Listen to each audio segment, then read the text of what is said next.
Hello everyone. So today I'll be discussing the 2022 PYQs. We know that there are total 12 questions. So coming from the starting from the 97 question. So which of the following statement regarding strata bound deposit is not correct? आपसे strata bound deposits के बारे में पूछ रहा है कि कौन सी सही नहीं है, तो इसका मतलब आपको स्टेटा बाउंड डिपॉजिट्स के बारे में पता होना चाहिए. So starting from the first statement, strata bound deposits can be discordant. Second statement is strata bound deposits जो हैं they are restricted to a particular part of stratigraphical column. Third option है all stratiform ore deposits are strata bound. All strata bound deposits are stratiform. Always remember that there is a high chances कि जब आपको 4 option दिए हो UPSC exam में और 2 option जो है एक दूसरे स्टेटमेंट का एक्सचेंज हो, तो आपके बहुत परसेंट चांसेस बढ़ जाते हैं कि इनमें से ही करेक्ट ऑप्शन है और ये 2 तो आपके पहले ही एलिमिनेट हो गए. सो स्टेटा बाउंड डिपॉजिट जो हैं वो यूजुअली कॉन्कॉर्डेंट होते हैं, लेकिन ओकेजनली डिस्कॉर्डेंट भी हो जाते हैं. स्टेटा बाउंड डिपॉजिट जो हैं they are restricted to a particular part of the stratigraphical column. It is the correct statement. They are restricted to it and it's based on geological condition in which they are formed, and all stratiform ore deposits are strata bound. सो बोल रहे हैं कि जितने भी स्ट्रैटिफॉर्म deposits होती है वो strata bound होती है. लेट मी टेल यू, जो स्ट्रैटिफॉर्म डिपॉजिट यहाँ पे देख लीजिए, स्ट्रैटिफॉर्म डिपॉजिट्स जो हैं they are layered, it is fixed, they follow the stratification and it is a subset of strata bound deposit. Stratiform strata bound deposit का सबसेट है, उसके अंदर से एक टाइप है.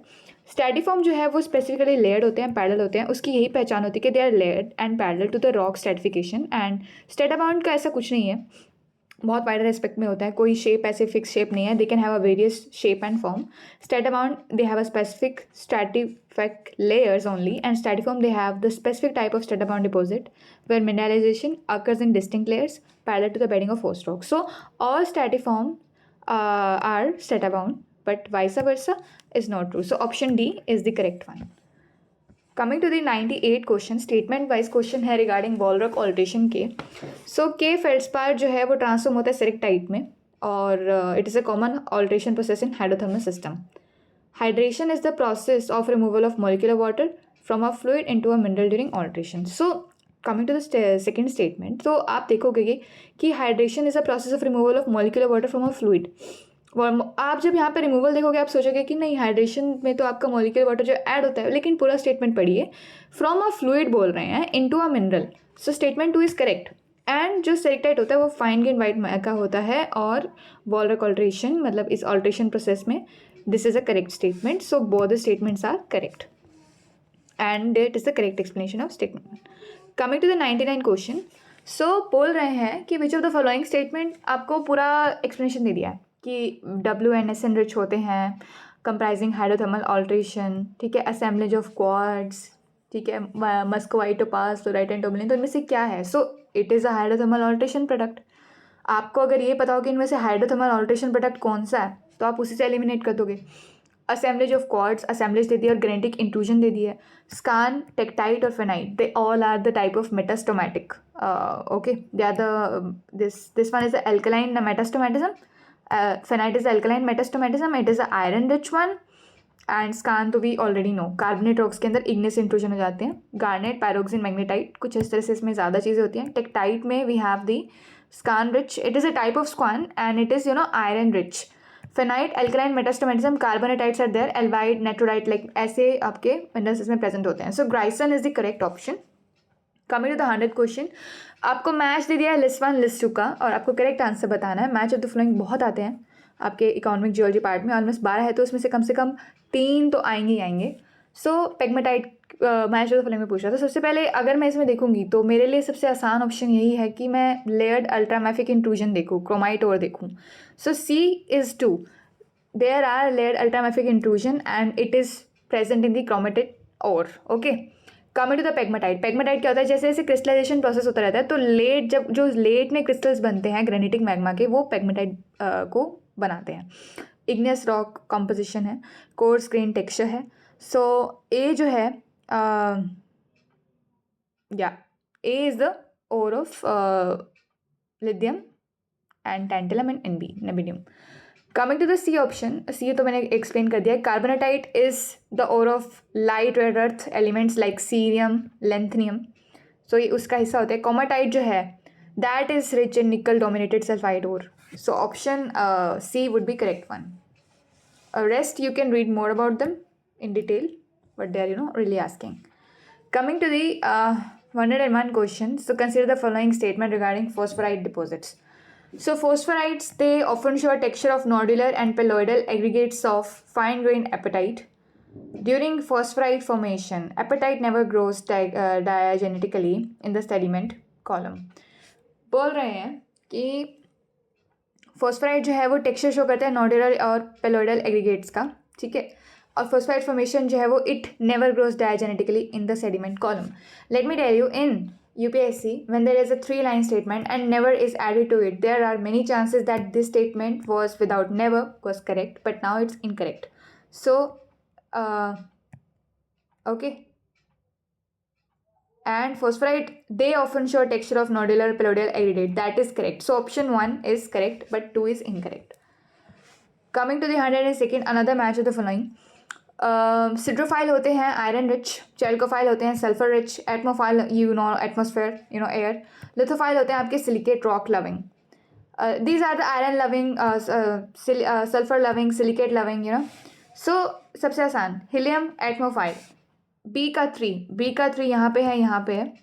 इसके बाद आपके पास आता है zinc.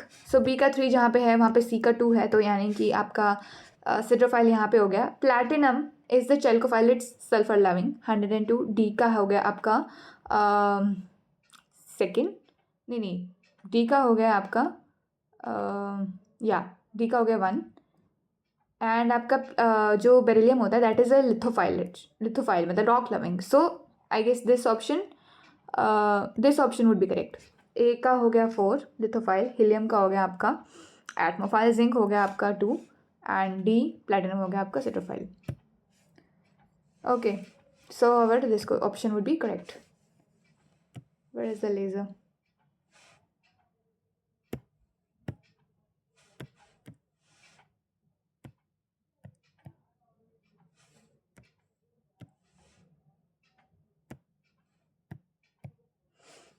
Okay, whatever.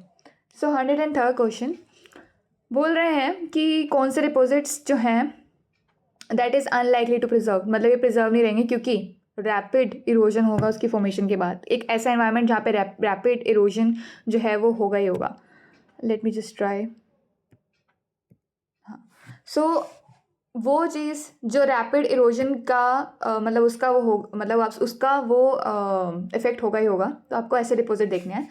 Original gold deposit, it is active tectonics and it is not something that it is highly likely to be preserved.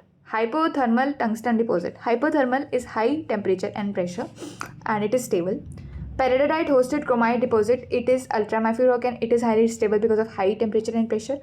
AuAg epithermal deposit. Epithermal, hypothermal, mesothermal. Epithermal are present on the shallow depth and it has low temperature and they are subjected to more rapid erosion.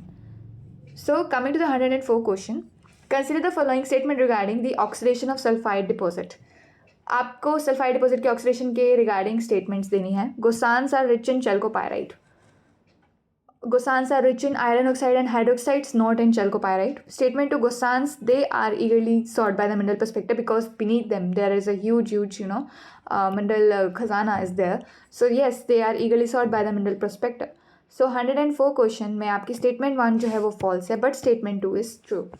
Coming to the 105th question, oil and wet shales जो हैं, oil wet shales जो हैं वो they are in contact with the water wet sandstone. Shales are in connect with the water wet sandstone. Water is something that moves from sandstone pores into the shale pores and they displace the oil into the adjacent sandstone. So इसमें इस process के अंदर आपको बोला गया है कि which one of the following fluid property and natural forces has no bearing. आपका जब आपका water है it is moving from sandstone to the pores of the shale, then capillary action is there, surface tension will also movement of fluids between pores, surface tension, these two are main natural forces. Relative density is something that is that affects the buoyancy and movement of the fluids, but gravity has nothing to play in here. Coming to the 106th question. So which one of the following statement is not structural trap for oil and gas deposit? Terrace is a structural trap. Salt dome, it is a structural trap. People might get confused कि salt dome diapirs क्या होते हैं. They are the structural trap type. Fault features are there, but up dip wedgings of sands, they are the stratigraphical type, so it's not counted in here. So this option would be eliminated, मतलब selected. Coming to the 107 question, match of the following पूछ रहे हैं. सब सोचेंगे कि हट्टी में तो गोल्ड डिपॉजिट है ये, तो इसमें गलत क्या है, बट प्लेसर यहाँ पे मेंशन है. It's a load, it is a part of greenstone belts, and these are the gold veins, they are present in the quartz. Jaduguda it is a uranium deposit, Hospet is iron deposit, Malanjkhand is copper deposit. आप ये देखिए कि दो मतलब आपको सीधा सीधा आपको जो यूरेनियम आयरन कॉपर सीधा दे दिया, बट यहाँ पे आपको स्पेसिफिकेशन दी है. सो ऑफकोर्स इसी में कुछ लोचा है, तो इसको आप निकाल सकते हैं, है ना. अब 108 क्वेश्चन, तीसरा मैच आ गया आपका जियोलॉजिकल बेल्ट प्रोविंस और मेटल मिनरल इन ओ. सॉसर बेल्ट, सॉसर अगर आपने स्ट्रेटिग्राफी में पढ़ा होगा, it is rich for the manganese. तो ए का 4 यहाँ से आपके ये वाला और ये वाला ऑप्शन आपने ले लिया. डी का 1 हो गया. नॉर्थ दिल्ली फोर्ट बेल्ट जो है वो कॉपर में यहाँ पे रिच कर दी. दरबार Greenstone belt, that is rich in gold. अभी मैंने बताया आपको कि ग्रीनस्टोन बेल्ट कहाँ पे हट्टी, तो दरबार में आपके गोल्ड आ गया. उसके बाद जो आखिरी में बचा जो कि सबसे आसान था, Chhatrapur coastal tract. Coastal areas में we have the heavy minerals, we have the detrital monazite element on the beach, so they are selected naturally. दो अब हमारा ऑप्शन 108 का बी हो गया. In this whole paper you can see that आपको processes के ऊपर अच्छे खासे क्वेश्चन पूछे गए हैं कि आपके वॉल रॉक ऑल्ट्रेशंस के बारे में आप पढ़िए, स्टैटिफॉर्म स्टेटाबाउंड डिपॉजिट्स के बारे में आप पढ़िए. इसके अलावा आप हाइड्रोथर्मल ऑल्ट्रेशन के बारे में ज़रूर पढ़िएगा, ठीक है. फॉस्फोराइड डिपॉजिट्स भी पढ़िए. तो अगर हम एक लिस्ट बनाए तो हम नीचे से शुरू करते हैं. So ultimately you have to know कि कौन से एरिया में क्या है. तो मैंने आपको बताया था कि इस पे तो क्वेश्चन आएगा ही आएगा. ये भी आपका एरिया और उस पे ही मिनरल्स पे ओर्स एंड एरियाज पे ही आ गया. 106 question is somewhat different, structural trap and stratigraphical traps पे. This is oil wet shales and this is something that basic science is used. Here gossans के बारे में और regarding oxidation of sulphide deposits आप ज़रूर पढ़िए. गोसांस के बारे में ज़रूर जानिए कि क्या है वो, ठीक है. इसके अलावा आपके डिपॉजिट्स के बारे में कि वो किस टाइप के हैं, यहाँ पे भी आपकी कॉमन सेंस यूज़ हो रही है, ओके. फॉस्फोराइड डिपॉजिट्स के बारे में ज़रूर पढ़िएगा कि क्या होते हैं वो एंड एवरीथिंग अबाउट इट. इसके अलावा we have this hydrothermal alteration is way more important.